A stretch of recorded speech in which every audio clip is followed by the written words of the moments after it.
नमस्कार, मैं हूँ रत्ना शर्मा। सुनाती हूँ आपको एक कहानी जिससे पता चलेगा कि हमें यही नहीं सोचना चाहिए कि लोग क्या कहेंगे।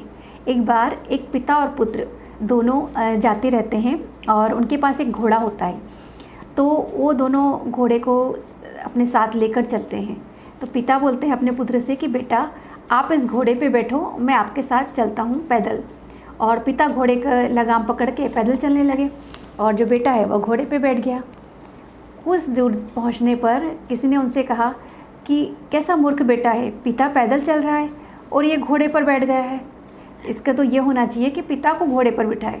उस पुत्र को अच्छा नहीं लगा सुनकर और उसने पिता से कहा, पिताजी आप घोड़े पे बैठिए, मैं पैदल चलता हूँ। तो उन्होंने कहा कि बेटा तुम छोटे हो ना, नहीं पिताजी आप चलिए घोड़े पर, मैं पैदल चलता हूँ। और दोनों एक घोड़े पर और एक पैदल चलने लगे। जब वो कुछ दूरी पर पहुँचे तो एक व्यक्ति उनको दिखा और उन्होंने उसको कहा कि भाई कैसे मूर्ख पिता हैं, बच्चा पैदल चल रहा है और खुद घोड़े पर बैठ गए हैं। तो उनको वो भी अच्छा नहीं लगा। पिता ने कहा कि अब क्या करें, कि लोग तो बोल रहे हैं कि मैं बैठा हूँ और बच्चा पैदल चल रहा है। तो पिता ने कहा कि बेटा ऐसा करते अपन दोनों घोड़े पर बैठ जाते हैं। और दोनों उस घोड़े पर चढ़े और घोड़े पर बैठ गए।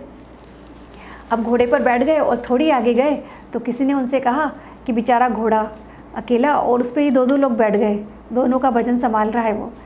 तब उसके पिता को हंसी आ गई कि हम जो भी करेंगे लोगों को इसमें कुछ ना कुछ कमी दिखाई देगी, इसलिए हमें वही करना चाहिए जो हमारा मन करता है। और सबसे बड़ा रोग क्या कहेंगे लोग, हमें यह नहीं सोचना चाहिए कि लोग क्या कहेंगे। अगर हम सही हैं तो हमें अपना काम पूरी ईमानदारी और लगन से करना चाहिए, हमें सफलता ज़रूर मिलेगी। Thank you.